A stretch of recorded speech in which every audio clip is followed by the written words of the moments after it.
welcome back to the BOPS YouTube channel. I am Diane Borg here at the Solano Community College TV studio, here with my co-host Bria Smith, Tiana Parsi, and Marianne Osman. And if you don't know, which I feel like we didn't really explain it very well in our first episode, our goal with this podcast podcast, whatever, is to talk about the aspects of what it's like to be a teenager and the teenage experience. So my goal is to talk, first it was just going to be about LGBTQIA+ and queerness, but then as I started researching, it was like, I want to focus on specifically gender, which isn't specifically a queer thing. It's gender is all around us, you know, it's in marketing, it's in our social, or how we're socialized. So I think gender itself is a very interesting topic, so I wanted to talk to you guys so that we could share it with other people. And quick note before you start, because I always forget this part, we are all very different people with our own experiences, and we view things very differently. We view the world differently. That's just because we were raised in different, not societies, different households. So our perspectives are different, so I want to call for the people to respect that we exist in our own way, and we view things our own way. Now, I just want people to know that, like, it's okay to have different opinions than what we show, and it's okay that we might have different opinions on how we view things, but I want to use this podcast as a way to grow and gain experience, or gain knowledge of other people's perspectives. So no hate towards anyone's opinions unless it's like extremely terrible. Like if you guys say something really bad, no. So with that, the way you view gender is very much based on how you were raised yourself, I think, and what you grew up in and what you were told. Different cultures definitely have different values when it comes to gender. So because of that, I wanted to explain my own gender. I am transgender. I was born a woman, raised as a woman, and socialized as a woman, and I was a woman up until about 2020, where it's really stupid because it was from a meme that I was like, oh, that's what I identify as. It was a meme about being agender, which just means you don't identify with any gender. And I was like, oh, that makes sense. That fits with me. I guess I'm agender now. And I truly felt it. Excuse me. But as time went on, I've started realizing that I like being perceived as a man or masculine in any way. And there are moments where it's like, I'm gender fluid, I'm non-binary, I'm demi-boy or something like that. And now it's just, I exist, but I want to exist more masculine, I guess that's the way to perceive it. So that's my backstory gender-wise. I wanted to give you guys the chance to talk about your own gender. You're not forced to share anything too personal if you don't want to throughout this entire show. So as long as you are comfortable, feel free to share. So. Okay, well, I guess I might as well go first. I was born a woman, and I was socialized as a woman, and I still identify as a woman, but recently, and I mean very recently, maybe the beginning of this year, I started to really think about what that means to me, what it means to be a woman, and so I've been experimenting with the idea of like hyperfemininity and what that means in like outfits and like thoughts and stuff like that. So I'm kind of in a transition period right now. I don't know if it's gonna go anywhere past me identifying as a woman, but just mentally I'm thinking about different things right now. So that's where I'm at. Like Bria, I also was born a woman and I still identify as a woman. Me personally, I'm not really well versed in the binary world that we live in today. I kind of just choose to exist, and I'm comfortable in my own skin as a woman, so that's why I stay as a woman. Similar to the both of them, I am also a woman. I was born a woman. But recently, and by recent I mean since like probably beginning of 2021, I've become more confident in myself, confident in the way how I perceive myself, but also confident in the way how other people perceive me. So I guess I also exist. I really don't care how other people perceive me. If you see me as a man, then I'm okay. If you see me as a woman, I'm okay. If you see me as anything else, I'm also okay. So Yeah. I think that's one of the most interesting things about gender is that it doesn't have to be a solid thing. You can identify as a woman and be hyper feminine, or you can identify as a woman and still be masculine, or it can change. There's gender fluid people and they go back and forth, not because they're lost, not because they're confused, but because how they perceive themselves is sometimes they feel like a man, sometimes they feel like a woman, sometimes they feel like they're inside that line, and sometimes they feel like they're outside that line. I think gender is like, I feel like I could learn about it forever. Just because what we're told is that there's woman and there's man. Really, there's a spectrum everywhere around that. It's kind of like, I think it was fourth grade when we first started learning about graphs, and how there's different quadrants, like X, one side of the X is woman and one side is man, and it goes back and forth, and then there's the Y-axis of this, and then there's the whole Z-axis. Like, gender is so weird and so interesting, so it's something that you're not restricted. You don't have to be restricted. I'm a woman, so I can only wear skirts. Why define yourself like that? You're a woman because you are a woman.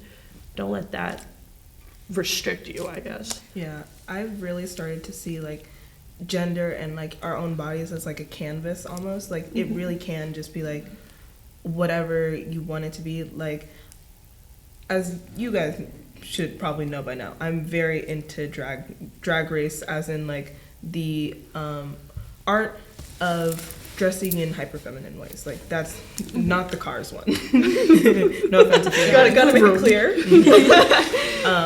But I've always been interested. There's this one show, RuPaul's Drag Race. It's probably the most well-known drag show in America. Yeah. I've always loved it just for the drama, let's be honest. It's a reality show. But very recently, I've really started to see how powerful and like encouraging and like self-reinforcing that experience is for the performers who go on the show, but then also like the people who experience drag and do drag. And it's not just cisgendered gay men who do it, it's anyone who wants to do it. And I just find that so beautiful, like that anyone can really experience that kind of femininity. And like me personally, I was raised as a woman, but I was also raised to be very independent and as kind of a backbone to the family. I'm supposed to work with everyone. I'm supposed to help everyone. I got a job as soon as I could. And so in stereotypical fashions, one could say that I was raised as a woman, but I took very manly roles in the house. I mean, if we want to get really stereotypical, if there was a spider, I was the one who was told to kill it. So I feel like that kind of messed with my head in a way, especially since I didn't really have a strong motherly presence aside from my grandma, who doesn't live with us for and hasn't for a really long time. So it's like I kind of struggled with seeing myself as a woman and living the female experience while also being treated as what like society would say is like in masculine ways, and kind of not really seeing myself as like, oh, I'm a beautiful woman. It's like, oh, well, I'm just kind of mediocre at being in between of everything. Right. So like, and that just gets back to what I was saying before about how I think it's really beautiful how we can, in growing and thinking about gender, how we can kind of just choose to be whatever we want to be. And we live in a place where you can do that. We don't have to worry about, for the most part, we don't have to worry about being experimenting. I'll just say that. I think, like, one part, we're very lucky to live in California. If I did not move here in 2009, I'd be stuck in Mississippi. No offense to Mississippi, but offense to Mississippi. Like, it's a different culture, and I don't want to say they're closed-minded, because I don't know much about Mississippi. By the way, that was a joke. Okay. Mississippi. I don't know much about Mississippi. Like, Do your own stuff. Mississippi's gonna cancel you, Diane. The whole entire state. They just have a wanted poster for you. Exactly. No, but like I don't think I'd be me if I hadn't like met you guys, because I met you in 2012. I probably met you in 2012 too. Around no, I don't know when we met, but early 2010s. I don't know years. I only know grades. Grades. I know we For met. real? Second grade. Hmm. Second grade. Right. Because you Seventh. joined us. You're behind, Tiana. I know. I apologize. But like I feel like if we hadn't lived the way in California specifically, it's a very different, and obviously where we are in California is different from like LA, California. Mhm. Or So- Central California. Yeah, Central even that Valley. perception of things and what is excusable, what is allowed to experiment with is going to be very different. Mhm. But what you were talking about, what was it? I'm trying to think of the right wording. Like having masculine positions, having masculine roles. I guess it kind of reminded me of like the pick me girl thing, or like. I'm just You wondering ready? where you're going with this. It just well, it had me thinking of like how women, if they're like young girls, are told like not to be super feminine, Mm. which is weird because also we're told to be feminine. Mhm. But like I know a lot of people throughout the 2010s experience like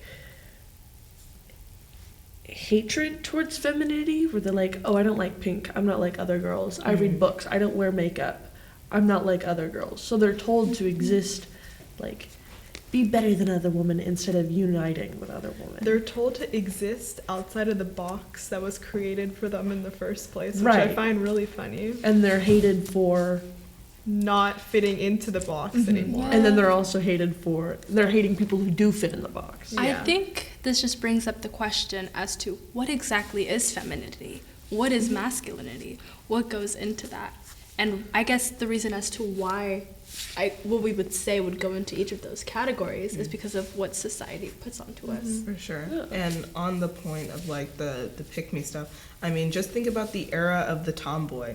A part of it, it's interesting you bring up the box, because whenever I think of like pick me as like a concept, I always think of it as like girls trying to get out of that box of femininity because it makes them uncomfortable, Yeah. like the traditional femininity, but still being like stuck in a case where they still have to perform as a social object. I'll say that, as a social object. So they might not feel comfortable with the commercialized version of femininity, but they still want to be seen as valuable and attractive to the patriarchy. Yeah. And Yeah. so we Sorry. have the tomboy who kind of fits into, I can't remember the author's name, but the woman who wrote Gone Girl. If you guys have ever heard about Gone Girl and the cool girl monologue, yes. So I can't do it justice. I definitely recommend anyone who hasn't heard it yet, go either watch Gone Girl, I know it's a movie, or read it. The Cool Girl Monologue, that's what it's called. You can just Google it. But it basically says that women will try to step out of those boxes of like the girly girl, but they're still falling into step of what the patriarchy wants them to be, and they might not even realize it. Right. Oh, I really wish I like knew it by hand, but it's really good. I've Don, do you seen wanna? like analysis Mhm. about. I love video essays. So video essays that like go on and talk about like gender and stuff. Like especially with like the cool girl, like the pick me girl and stuff like that. I've seen videos like that, and now as we're talking about it, I'm drawing a blank to it of what it's talking about, and like all the there's so much juicy stuff you can pick apart like that, and it's just a world. I don't know. I'm trying to think of the right wording for it. The one word that's coming to mind is like denouncing femininity. Woman to be seen, because women are told generally that like they're less valuable than a man, and that's just like a growing ideology. They're less valuable as a man than a man because of this, and that. Don't whisper. Oh, sorry. but then like, so they have to feel like they have to denounce femininity and engage in more masculine things just to be seen as valuable. But I think like you should be able to be feminine or masculine no matter what you want to do. No I matter, think that also goes with the fact that as a society, we perceive femininity as being weak and masculinity as being strong. And that's why society has socialized women to try to denounce femininity in order to somehow become this strong person that they want to be. right. That's a good point. It has me what was it? It kind of reminds me of, you know how there's like boss woman, you're a boss girl. Yeah. And it was like, Those Cold War era posters. or they Yeah. always like female empowerment and feminism and stuff like that. Like the faux female empowerment Yeah. stuff. yeah. It was like, this is a female doctor. Look at her. She's so strong. And I was like, that's a doctor. Respect her. You know, she's powerful because of who she is. But like, people always say, that's a female doctor. Look at Yeah. her. She's so strong. Versus, that's a doctor. And they're talking about a man. man. It's like, their titles, and anyone who's a doctor, as long as you're like not extremely malpracticing your doctorness. That's not the right wording, but that's what I'm like you're valuable because you're human and because you're a doctor. I think that also goes into the fact that we as a society have associated certain professions with male or female, like teaching has been associated with a female profession, and people don't really perceive male teachers the same way they would female teachers, especially in elementary school. Same thing with, for example, the medical profession. You would associate a female nurse to be more common than a male nurse, and a male doctor to be more common than a female doctor. And those are still stereotypes that we live in today, and stereotypes that people still use. And that's why those, like you were talking about, oh, look at this female doctor, she's so strong. We still haven't overcome those stereotypes in the first place, which is the root of the problem. Going into this as well, I feel like a very common phrase, I don't know if this is common everywhere else, but women in STEM. People talk about that all the time. I've never heard of men in STEM, because I guess men are just associated to be in STEM, but if you're a girl or a female in STEM, you're like, oh wow, you know, females in STEM. Right. It reminds me back to like the girl power movement or fight like a girl. I remember when that was a huge thing, even cartoons and t-shirts. It was like fight like a girl. And it's, well, no, we should just fight. Period. What does that mean? Right. What does fight like also, a girl mean? like, as much as that has negative connotations, I guess is the word, it also stems from like a moment where women in STEM were getting their own discoveries taken away from them, and they were being credited towards men. So I think it stems from, let's acknowledge that there's women. Yeah. But also that can be extremely restricting to women. For sure. I don't think we've exactly grown past purposely giving women stages or platforms. But I think there can it's kind of like, Can I say something? yeah. Or I was just going to say that I think that, like you were saying, that those phrases were kind of necessary at the time to like shine a light on women in these areas. I think that there are steps in progression of a society, and having to do with exposure. So we started out with, let's talk about the medical field. So we started out with just female nurses. It's a nurturing role, so females were the only ones in that role. That was ground zero, basically, for society. And then we started to have more of a push, the Women in STEM push, for women to be included into those professions. And so we started to see that, and I feel like that's the next step, like that women in STEM, we have to push for this. And I feel like the step that we should be coming on to now, which I think has to do with why so many have denounced using those phrases unironically, is women in STEM and girl power and all that stuff, is because the next step that we're at right now, that I think people are trying to be at right now, is the destruction of the separation. Like we have more momentum, and so I think people are trying to push it like, okay, we got the women into we have female doctors, we have a lot of women in STEM, and say which do what, we can always move forward with that. but I think people are trying to push us faster into that final just like stage of we are people working in fields. Completely We are agree. people fulfilling the needs of society. Exactly. Why limit that Right. into such a thing? I think they're also trying to get out of the quote unquote minority status as like women in STEM. When it first started, women were the minority in STEM. They still are. Yeah. However, not trying to say that women still aren't discriminated against in those fields, which they completely are. But we're trying to get to the point where when you think of the STEM field, you don't just think of men. You just think of people.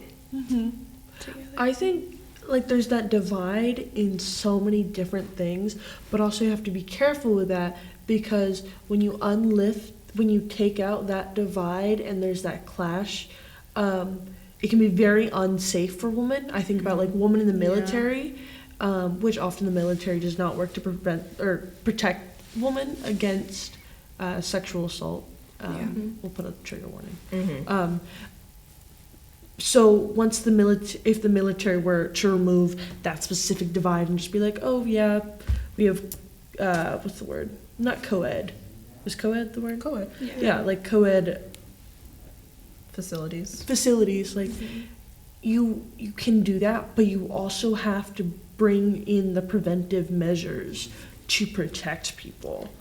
Going off of that, that also brings up the discussion of equality versus equity. I don't know if you've ever seen like graphics about that, but the idea of equality is like giving everyone the same like opportunities and like resources to succeed. But what society really should be doing is considering how equity means that different groups of people, given their experiences in the society, need different resources in order to be at an equal status with other people. And I think because we live in like a capitalistic society, people aren't comfortable with the fact that some other people are getting extra help More than them. Yeah. so then they get jealous and they also want that extra help, so that just contributes to the whole idea of inequality that will continue to exist if we don't open up that conversation again. Yeah, one of the things that I've been thinking about for like the past couple of years is there's a lot of people who complain about like companies purposely hiring people of color and purposely hiring women over men, even though like a white man might have more education and more qualities that fit the job.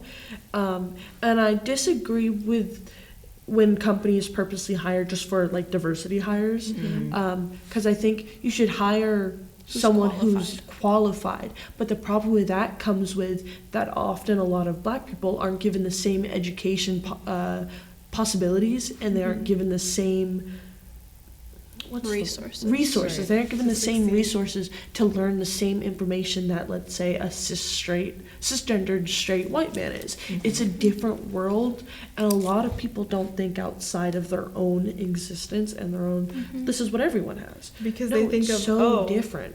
like society, like we have equality, we have all this like laws in place to make sure we're all equal, but people don't understand that equality and equity are completely different things. Very different things. I will add on, me and Bria, we're both black females. We've obviously experienced some sort of discrimination, but I will say, personally, I grew up in the suburbs. Right. I'm living a pretty good life. I mean, like, I don't know the struggles that other people who look like me may go through, who live in probably, I don't want to be like worse places, but like in poverty or like lower income families. I don't know the struggles that they go through. Yeah. So like, for example, growing up, my mom would always be like, you have to work 10 times as harder as everybody else. Because I do.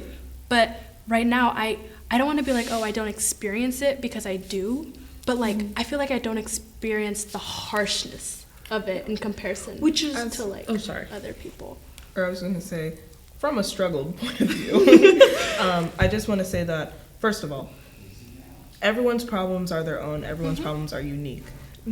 We really, especially as women, especially as people of color, especially as minority groups, we have to be careful not to compare our problems to other people, even within our own group, because every individual person on this planet has their worst problem. Everyone has their own worst nightmare, and that's different. We can't be like, there are kids starving in Africa, so it shouldn't matter that I got assaulted. Like, we can't do that. We'll make ourselves sick with anxiety and stress.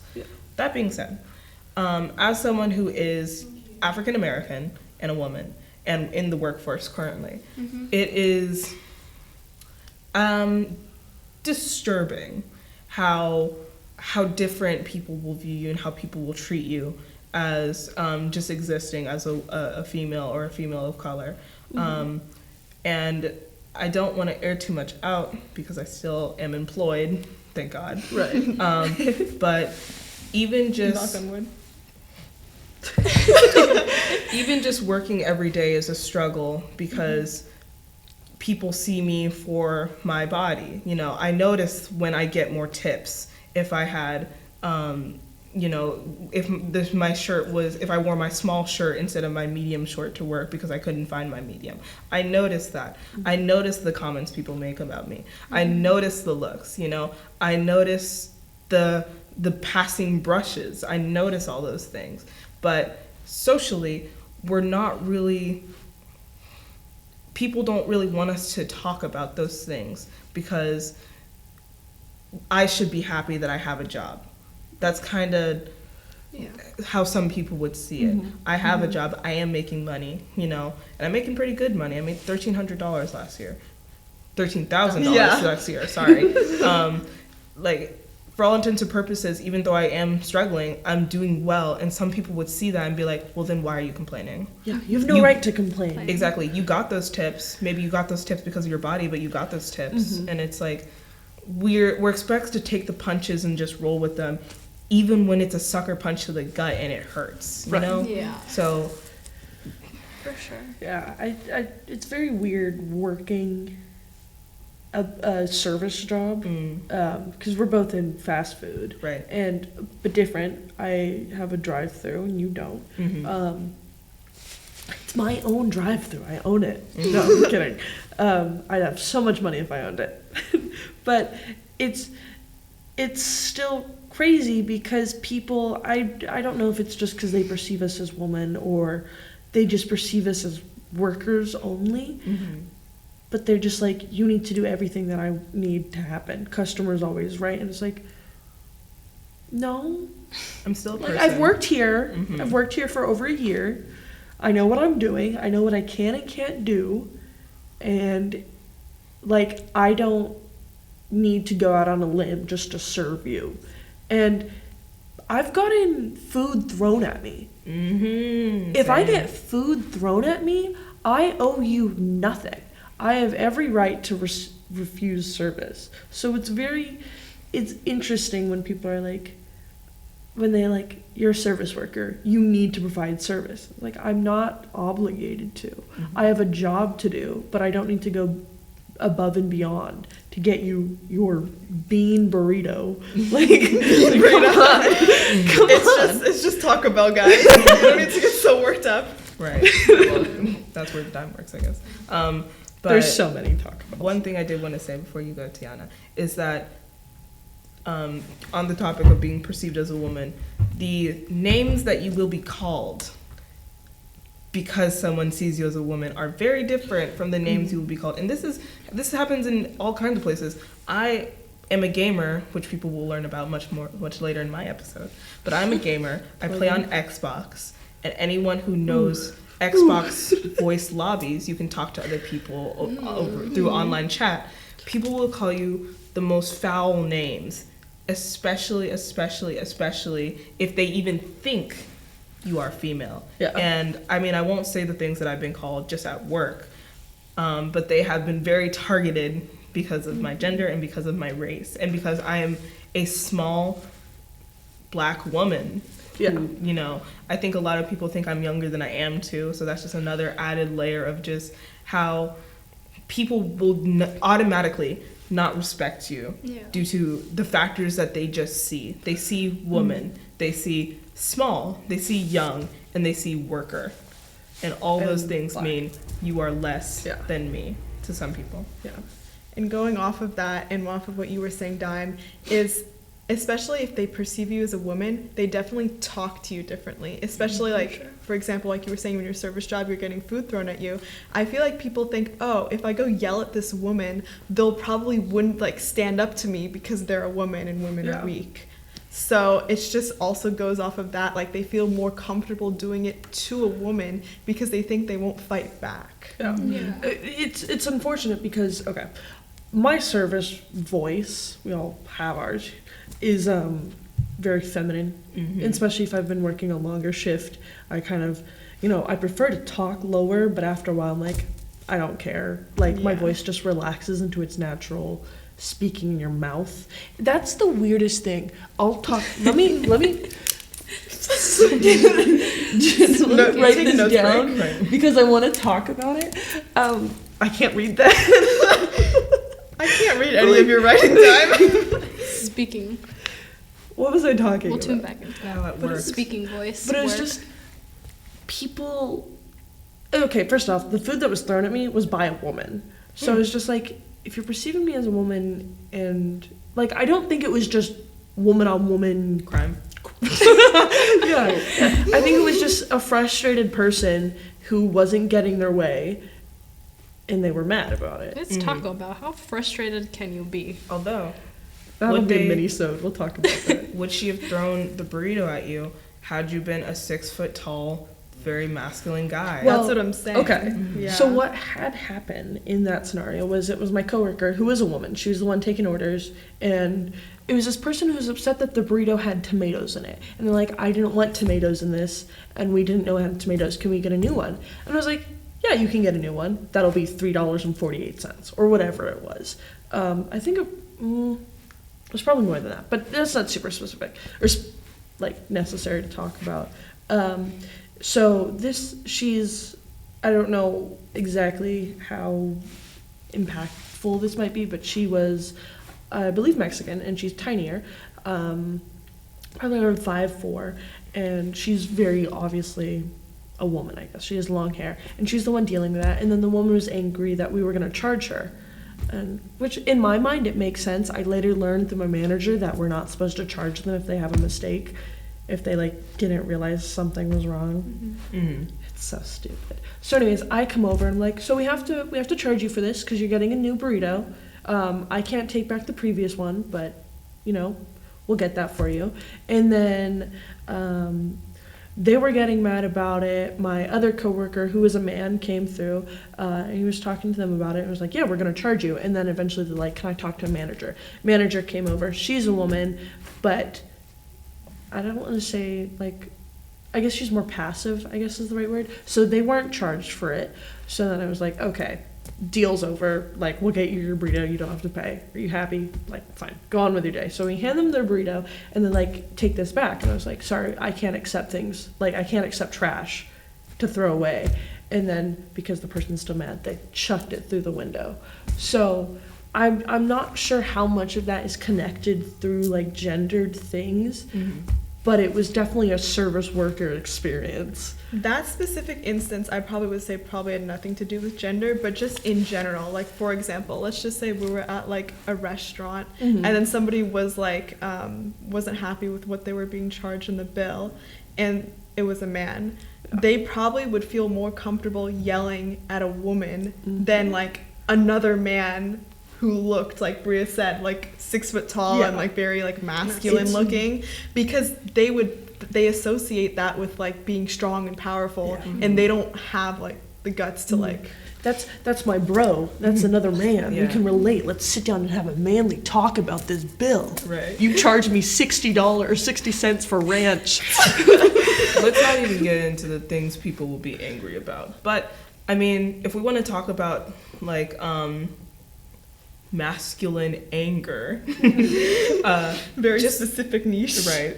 Just look at, I don't know if you guys have heard, Tubi. Oh my god. Tubi is a streaming service. I've heard of it. Right. Tubi is a streaming service, and during the Super Bowl, they played Oh an my God, the advertisement. ad. Right. They played an advertisement where it looked like someone had changed the channel on the TV. It changed away from the Super Bowl. It was a Super Bowl ad, and it looked like someone had changed the channel from the Super Bowl to like a rom-com or something. It was and, a nature documentary. It doesn't matter. Nature documentary, though. And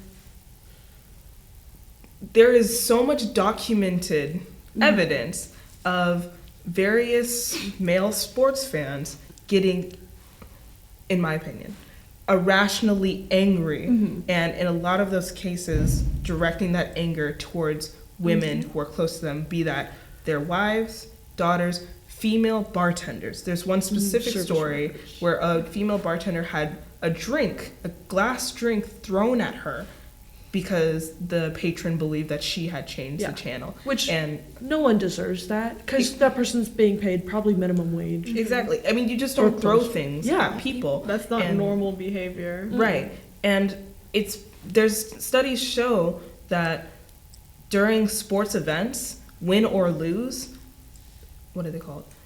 Domestic violence calls go up during those sporting events. Skyrocket. Yeah. And so there is a correlation between some men getting very angry about whatever and then directing it towards the closest female presence. I saw it was a TikTok video.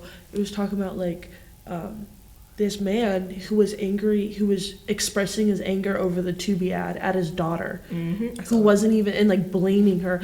The daughter wasn't even in the same room as the remote. But I think also that comes from like men taking out their anger, and I don't think that's excusable, but I think there's a reason behind that, because men are told that the only emotion that they're allowed to experience is anger. The thing with that is also, we were talking about this, it was some sort of interview where like a man was talking about, oh, men have the highest suicide rates, highest blah blah blah rates, and they join the military, and they're the ones who like defend our country. And then the woman was like, who set up that system? So somewhere along humanity's progression, men were told that, or men taught themselves, or society taught men that the only emotion they're allowed to experience is anger, which is, again, a generalization, but is still heavily experienced, which is just unfortunate. I think it's very unfortunate, because we're humans. We have emotions. We should be allowed to express it regardless of our gender, regardless of our sexuality, our sex, how we were born and raised. And that mainly goes with how you grew up and how the male figure in your household, whoever that may be, express their emotions, if they express them at all. Because that heavily impacts the child. And it's sad and unfortunate that a lot of dudes feel that they can't express themselves in any way. Like, I've experienced extreme anger, like rage. I know what that feels like. It doesn't feel good. No. It's hot, it's sweaty, it's uncomfortable to feel like that. So the fact that some dudes are being taught that that's the only way you should feel comfortable expressing your emotions is dangerous for them. It's unhealthy for them. Like, guys should be, and I know people feel like it's kind of worn out at this point, but guys should be told that they're allowed to cry. It's okay to feel that way. It's okay to feel that way, and it's okay to express yourself. And we really, as a society, need to start treating our boys better. I mean, a lot of that is how dudes treat other dudes, but like, hug your guys, hug your homies, hug your bros, hug your homies, because it is important for dudes to feel safe and comfortable with the people, but also the guys that they're around. Like, I think it is important to have friends who identify in the same way that you do, because there's that connection, and that's however you want to take that in terms of identification. And so if you are a map who still identifies as a boy, I think it is important for you to have guy friends who don't treat you like garbage, to say the least. Like, you should feel comfortable telling your homie, hey man, I had a really rough day, I feel like I'm falling apart right now. And the response to that should be, hey man, I completely understand that, you're safe with me. Like, it should not be suck it up, which a lot of guys hear. And I think that's a step that we need to start taking, because it clearly, based on the Super Bowl chaos. It's clearly not happening in the levels that it needs to be, that so many dudes are still expressing. And I mean, yes, sure, a lot of it might be older generation, but those older generations are still raising guys. And if those guys aren't getting some kind of support from dudes and, from everyone else too, they're still going to grow up to be like those older generations. Yeah. And I think that's a really important point to note out.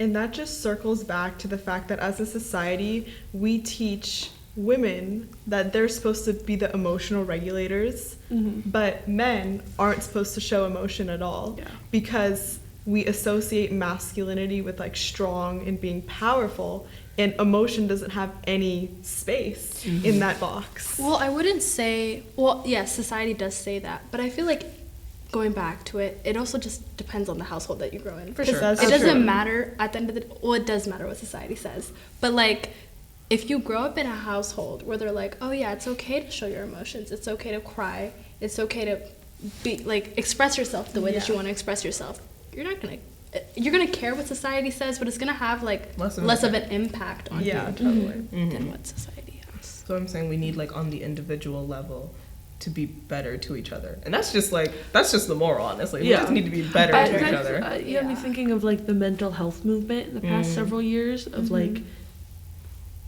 therapy is okay. You don't have to be Yeah. like a depressed, mentally ill person to go to therapy. It's helpful just having someone to talk to. Yeah. Because like with your friend, you can feel like I love you, but that it feels like a burden to share with you. If you're paying a therapist, It's unbiased. obviously having a therapist is a privilege, an extreme privilege. Like the amount of people going to therapy has grown, I believe, in the past several years, and the amount of people like being open with their emotions. I think that's very helpful to people. Obviously, it has its downsides. Not downsides, but people are like, there's growing depression rates. And it's like, that's based off numbers of statistics of people being more open with their mental illness, so we're able to track the numbers better compared to 50 or so years ago, where even women were told to be more closed off. So I think just sharing information about mental health is very important, and normalizing mental health. Not exactly accepting it, but realizing part of humanity and being a human is not being perfect all the time, and take where you are now and grow from it. So with all this conversation, I wanted to talk on ways that we could help slowly on improving. I think this is more so on an individual level than anything, but I have it written down. I think a very powerful thing is our wording and how we word things, what words we use to describe things. So I think focusing on using more positive words or just non-negative words to describe daily interactions can be very powerful. I didn't write an example, but just talking about yourself and talking about other people, whether it's about gender or not, talk in a way that doesn't put other people down. Demoralizing. Yeah. And just instead of being like, I don't agree with that, I'm not going to talk to you, be like, I don't agree with that, but I'm interested in hearing your opinion. I'm interested, what is your perspective? Where are you coming from with this? And I think a lot of people focus on punching down, and I see that a lot, like comedy. People will be like, I can't think of any examples at the moment, but just they punch down. It's when people's like beliefs are challenged, they're more likely to shut down than to like be open to new perspectives and opinions. So I think that's what you're trying to say. People are closed-minded. Yeah. I guess. It's just working on having a more open mind about how we think about other people and even ourselves. I'll be honest, like a lot of a big part of how I became more accepting of other people is becoming more accepting about how I felt about myself. Completely. Like if you are seeing some things in yourself that you don't really understand and you don't really don't know how to handle, I've experienced it. I can see how you will, seeing other people experience that comfortably, you'll be like, well, why shouldn't I have that? There must, and get angry or however, and then, punch down. So I think we should, work on just walking through life with some kindness. Like For sure. a little bit of kindness goes a long way to ourselves and to others. I think that's really, really important. And it will be better for everyone in the long run, honestly. And focusing on helping each other, bringing each other up instead of stepping over. I think there's a lot of competition and like having to prove yourself based on your own gender and stuff like that. So instead of focusing on only one person can be in this position, help multiple people reach that. And that, like, even just in small steps can help bring upon equity, I think. Yeah. Yeah. So I think that's very important. Just focusing on supporting each other and helping people. I will say charity always starts at home, guys. Period. Start by supporting your siblings, supporting your parents, because if you can't do that with the people that you live with, how are you going to bring that out to the outside world? Exactly. All good? Thoughts? I think we've all said what we Yeah. wanted to say. I'm pretty proud of everything we've talked about. I think that it was really, I think this was a good first meaty episode. So, Dime. Take it away. Thank you guys for joining me. I liked our conversation. With that, we're going to close out. Thank you. Again, Bria, Tiana, Marianne, my co-host, and I am Dime. Thank you to Solano Community College for letting us use their TV studio. And thank you to you guys for watching and listening to us. If you guys have anything else you want to share, comment about, feel free to share about it below in the comments. We appreciate your support so much. So if you like us and want to hear more from us, like the video, subscribe, share it, send it to your friends, do whatever you want to do. With that, I hope you all have a great day, and we'll catch you next time. Bye.